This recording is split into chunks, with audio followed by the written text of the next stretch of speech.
बिस्मिल्लाहिर्रहमानिर्रहीम। अस्सलाम वालेकुम दोस्तों, कैसे हैं आप सब लोग। उम्मीद है खैरियत से होंगे। जी दोस्तों, आप लोग देख रहे हैं मेरा यूट्यूब चैनल जवाब दो विद नईम अहमद। दोस्तों, एमकेएम पाकिस्तान के हवाले से अब जो है बहुत सारी खबरें आने लगी हैं। जैसे कि कल मैंने अपने व्लॉग में आप लोग को बताया था कि क्या कुछ चल रहा है एमकेएम पाकिस्तान में, उसके हवाले से और भी इतलात आई हैं, वो आप लोगों से शेयर करनी है। इसके अलावा आप लोगों ने देखा होगा कि कल एक वाकया पेश आया था जो के इलेक्ट्रिक के वर्कर्स थे उनको मारा पीटा गया था। उसी तरह का एक और वाकया आज पेश आया है एहसानाबाद के इलाके में, और आज भी जो है के इलेक्ट्रिक के वर्कर्स को मारा गया है। और उसके बाद जो है के इलेक्ट्रिक की तरफ से एक बड़ा इकदाम उठाया गया है, इस पर भी बात करेंगे।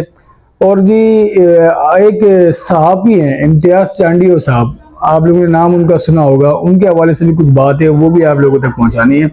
तो जी शुरू कर लेते हैं पहले एमकेएम पाकिस्तान से। लेकिन शुरू करने से पहले मेरी आप लोगों से हमेशा की तरह एक गुजारिश है, अगर आप लोगों ने मेरे यूट्यूब चैनल को सब्सक्राइब नहीं किया हुआ तो मेरे चैनल को लाजमी सब्सक्राइब कर लें। चलिए जी अब शुरू करते हैं एमकेएम पाकिस्तान से। कल मैंने जो व्लॉग किया था उसमें मैंने आप लोग को बताया था कि एमकेएम पाकिस्तान के जो मरकजी रहनुमा है मुस्तफ़ा कमाल साहब हो गए और खालिद मकबूल सिद्दीकी, अनीस कायम खानी, ये तीनों मरकजी रहनुमा जो हैं अभी वो मंजर आम से बिल्कुल गायब है। तकरीबन 4 से 5 दिन हो गए इनका, बस वो जो समझ लें जो कंवर नवीद जमील का जो सोया हुआ है, जो उसके बाद जो है ये लोग रहनुमा आपस में मिले नहीं है। और काफ़ी बार ऐसा हुआ है कि एमकेएम राब्ता कमेटी का इजलास बुलाया जाता है, लेकिन वो इजलास जो है बिल्कुल एंड वक्त पे आके मुलतवी कर दिया जाता है, इजलास नहीं किया जाता।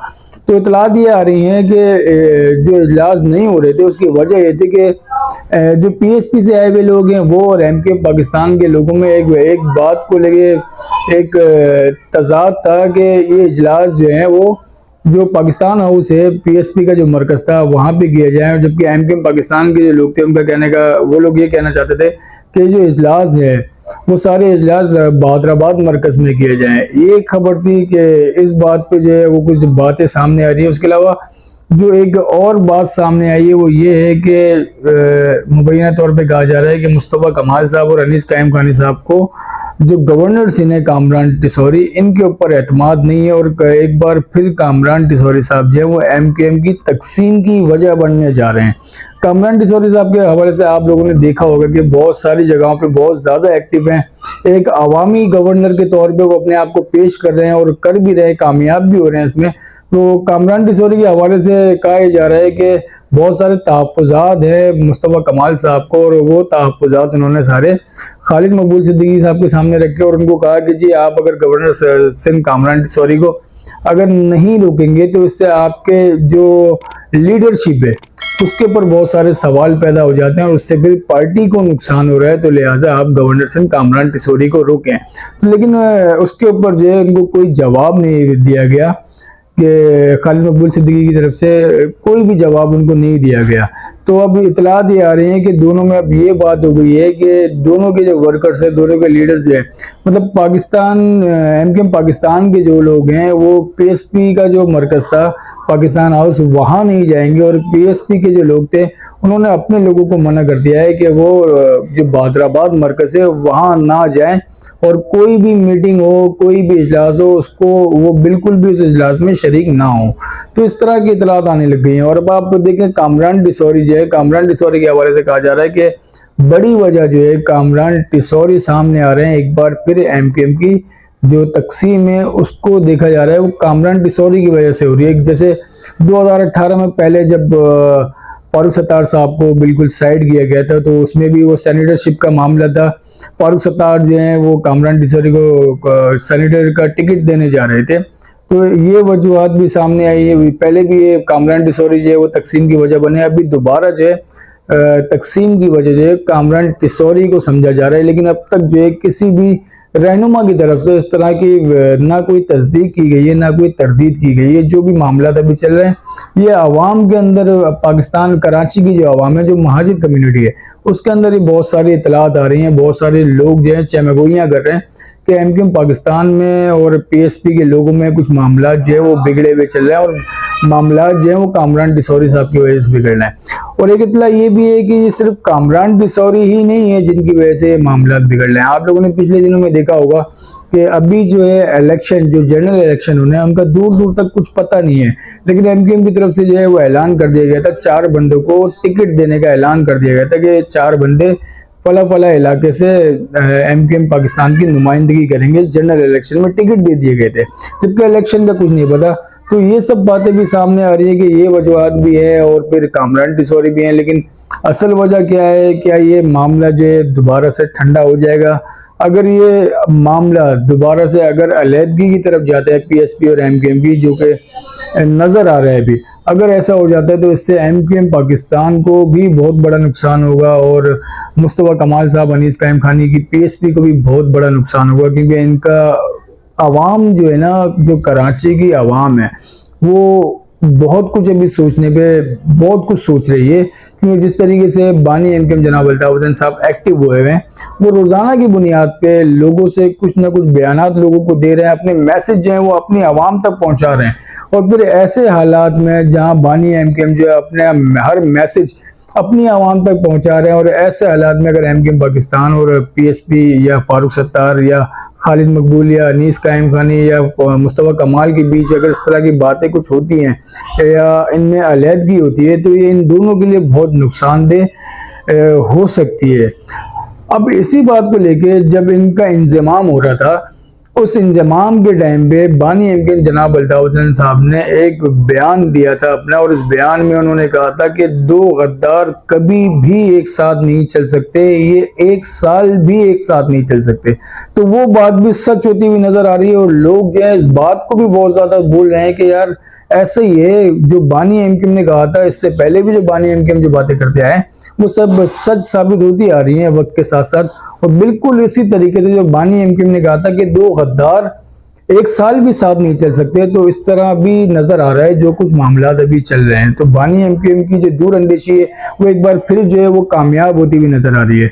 अब आ जाते हैं जी, आप लोगों ने देखा होगा कि के इलेक्ट्रिक के जो लोग हैं, जो वर्कर्स हैं, उनको कल जो है वो ताजिरों की तरफ से पिटाई लगाई गई थी। उसके बाद आज एक और वाकया पेश आया एहसनाबाद में, जहाँ पे के इलेक्ट्रिक के वर्कर को आवाम ने दौड़ा दौड़ा के मारा है। बंदा के इलेक्ट्रिक का भाग रहा है, उसको आवाम ने पकड़ा है, उनका ट्रक चला गया, उसके बाद जो है आवाम को मारा पीटा गया। अब इस मारपीट के जो वाकयात पेश आ रहे हैं के इलेक्ट्रिक के वर्कर्स के साथ, उसका जो है मुकदमा दर्ज करा दिया गया है और गिरफ्तारी भी अमल में आ सकती है।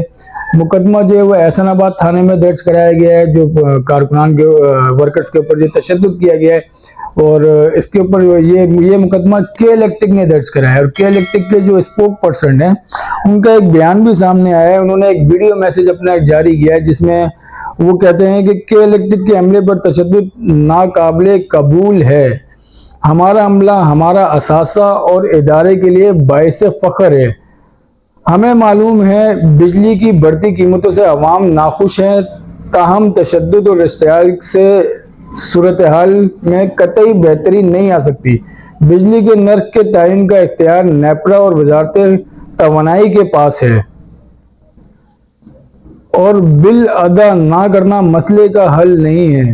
रोजमर्रा की जिंदगी में खरीदी गई एशिया मसलन पेट्रोल की अदायगी करते हैं। इस तरह से इस्तेमाल शुदा बिजली के बिल की भी अदायगी करना भी एक जिम्मेदारी है। दुनिया का कोई मजहब, कानून, माशरा और ना अखलाकी नजरिया में चोरी जैसे अमल की कोई गुंजाइश मौजूद है। इन्होंने जो ये मैं आपको और भी इनका बताता हूँ, लेकिन इससे पहले ये जो इन्होंने जुमला जो अभी कहा, जिसमें इन्होंने कहा कि दुनिया के किसी भी मजहब माशरे में जो वो चोरी को सपोर्ट नहीं किया जाता, नाकाबिले कबूल होती है चोरी। तो ये जो जुमला इन्होंने कहा, इसकी वजह ये जो इन्होंने एफआईआर दर्ज कराई है, उस एफआईआर में इन्होंने लिखवाया ये है कि जो जिन वर्कर्स को मारा गया है, वो वर्कर्स जो है वो कुंडे काटने गए थे और अवाम ने कुंडे नहीं काटने दिए और उनको तशद्दुद का निशाना बनाया। तो मुनीस अलवी साहब आगे फरमाते हैं, इन मुश्किल तरीन हालात के बावजूद शहर और हमारे सार्फिन के लिए, हमारे अमले के अरकान की खिदमत के लिए इनके मशकूर हैं। इस शहर की बेहतरी के लिए इंतजामिया और अमला आज भी सरगर्म है। तो जी ये तो मुनीस अलवी साहब जो है के इलेक्ट्रिक के स्पोक पर्सन, तर्जुमान के इलेक्ट्रिक के, उन्होंने एक बड़ा लंबा चौड़ा एक तकरीर तो बैठ के कर दी, लेकिन वो ये तो बोल रहे हैं कि जी बिजली के बिल तो अदा करने पड़ेंगे, जो आप जो इस्तेमाल करते हैं, जैसे पेट्रोल इस्तेमाल करते हैं ऐसे बिजली भी इस्तेमाल कर रहे हैं तो बिल अदा करने पड़ेंगे। भाई जो बिजली इस्तेमाल करते हैं ना तो उसके बिल तो अदा करने को हम भी तैयार है, आवाम तैयार है, लेकिन जो टैक्सेस लगाए जाते हैं, मिसाल के तौर पे जो बिजली के पैसे हम दे रहे हैं उसी बिजली से हम टीवी चलाते हैं, लेकिन आप टीवी के चार्जेस जो है वो आप अलग ले रहे हैं। आपका अगर कोई भी वर्कर है, वो अगर आपका जो एम्प्लॉय है वो वर्दी पहना हुआ है आपकी जो आपने उसको दी है, उसके पैसे भी आप हमसे क्यों ले रहे हैं, वो भी नहीं बनते।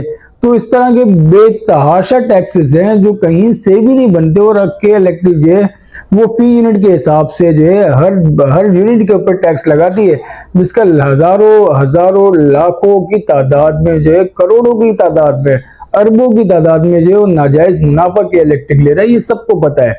तो पहले आप अपने गिरेबान में झांके, और इस दफा ऐसा नहीं होगा कि अगर आपके खिलाफ कोई, ये तो अभी छोटे मोटे एहतजाज हो रहे हैं, तो ये हाथ जो है वो आपके गिरेबानों पे भी इंशाल्लाह बहुत जल्द आने वाले हैं, जो कि चंद दिनों में इंशाल्लाह अल्लाह ने चाहा तो आ जाएंगे मुन्ना सलवी साहब आपके गिरेबान पे भी। फिर ये अवाम आपके वर्कर से हिसाब नहीं लेगी, ये अवाम आपसे हिसाब लेगी, फिर आपको भागने की जगह भी नहीं मिलेगी। और अपनी अवाम के सामने अब जब अवाम आएगी अपना हक लेने के लिए तो इंशाल्लाह इदारे भी हमारी अवाम के साथ ही खड़े होंगे, क्योंकि इदारे हैं ही अवाम के लिए, आप जैसे चोर लुटेरों के लिए तो इदारे हैं नहीं।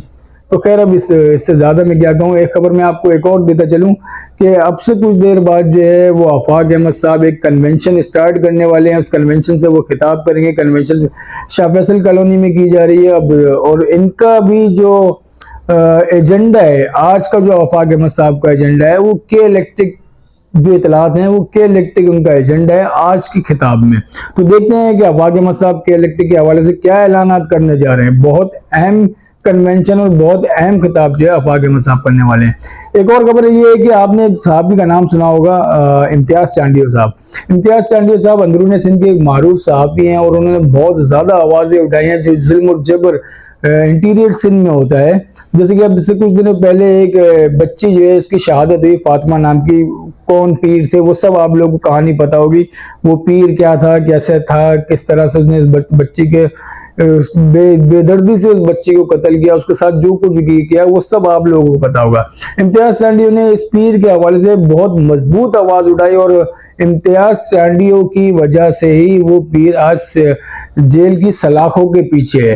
तो अब वो पीर साहब को छुड़ाने के लिए जो है वो जो कच्चे के डाकू हैं वो एक्टिव हो गए हैं, और कच्चे के डाकुओं की तरफ से जो इम्तियाज चांडियो साहब हैं उनको बेतहाशा धमकियां दी जा रही हैं, और उनको वीडियो मैसेज बना के दिए जा रहे हैं, उनको भेजे जा रहे हैं।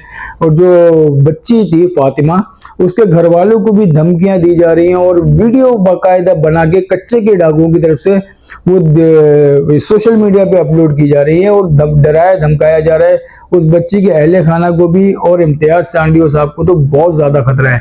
और सिंध में, अंदरून सिंध में किसी भी सहाबी को मार देना, उसका कत्ल कर देना कोई छोटी मोटी बात है, कोई बड़ी बात नहीं है, वहां पे ऐसे वाकयात होते रहते हैं।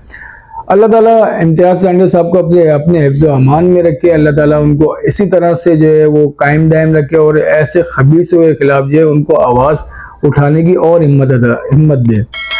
आप लोगों को मेरी वीडियो कैसी लगी अपना फीडबैक लाजमी दिएगा, और हो सके तो मेरे यूट्यूब चैनल को लाजमी सब्सक्राइब करें। और मुझे इजाजत दें, अल्लाह हाफिज।